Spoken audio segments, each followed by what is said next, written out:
guys! So, today, teka muna. Hello everyone! Welcome back to our channel. And today guys, sana namang Arabic dish or recipe ang gagawin natin. And sabi ni Daddy Moody, we call it, is what we call kebab halla. So, let's go!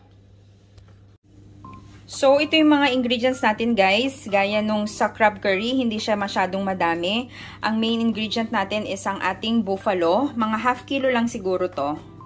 And then also our mixed spice, Arabic mixed spices. Ayan siya, yung ginamit natin siya sa crab curry. And also the salt, ground pepper, of course, the oil, and also mga 4 pieces of onions. Yan. Maraming onions ang kailangan natin. Yan lang ang kailangan natin, guys. So, start na natin siyang lutuin ngayon. So, ika-caramelize mo lang ang onion, guys, hanggang sa medyo mag-brown siya ng konti. Ayan.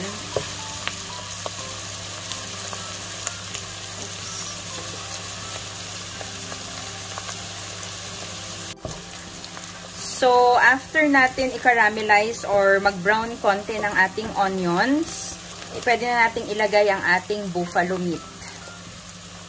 Yan.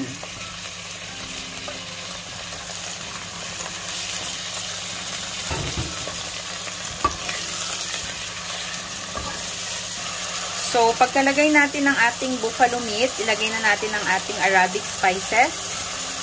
Yan. Yan yung mixed spices guys na ginamit natin sa chicken curry. If you want to know what are these spices, you can just play back yung ating video. And then lagay na rin ang ating ground black pepper.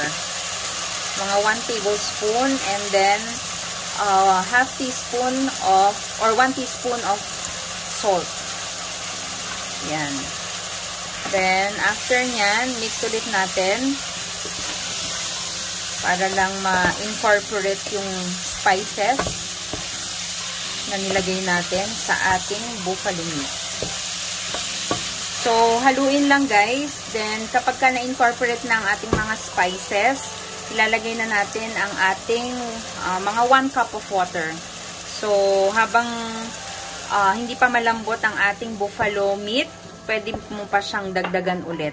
So, papakuluan mo siya hanggang sa lumambot ang ating meat. Yan, simmer mo siya hanggang sa lumambot. Okay, let's cover it. Yan. So, ayan na guys, medyo matigas pa yung ating buffalo meat, kaya dagdag pa tayo ng water. So, hanggang matigas pa yung meat, dagdag lang tayo ng dagdag ng tubig. Then, kapag malambot na, saka natin siya timplahan. So, ito na siya, guys.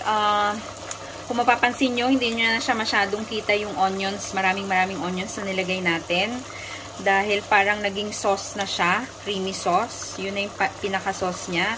And kung gusto nyo pa ng medyo mas maanghang, nagdagdag pa tayo ng chili flakes. Pero kung ayaw nyo naman ng maanghang, okay lang. Kahit di na kayo magdagdag. But since mahilig si Daddy Moody ng maanghang, kaya nagdagdag tayo ng chili flakes. So, mga 10 minutes, okay na to. So, pagka ganyan na yung sauce niya guys, at konting-konti na lang siya, pwede mo nang alisin to sa, sa apoy. Ayan. So, yan na ang ating kebab halla. This is our finished product. And see, because this is for sure very yummy. Napakasimple lang niya. Mga ilang minutes lang siyang niluto. So, pwede nyo siyang lutuin. And you can try this one also, guys, sa beef.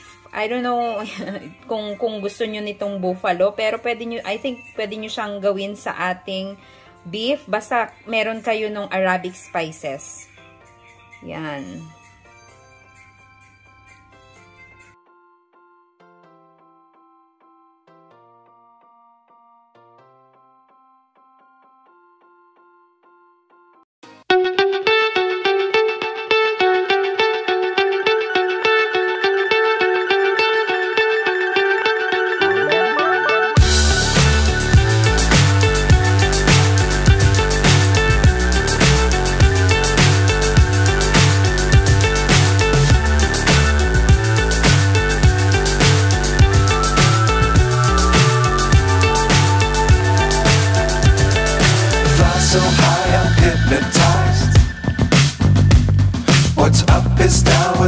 is right.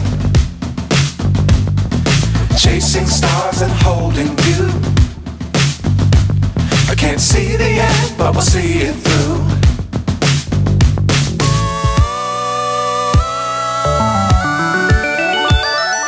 Flying, get on board. We're smiling on top of the world.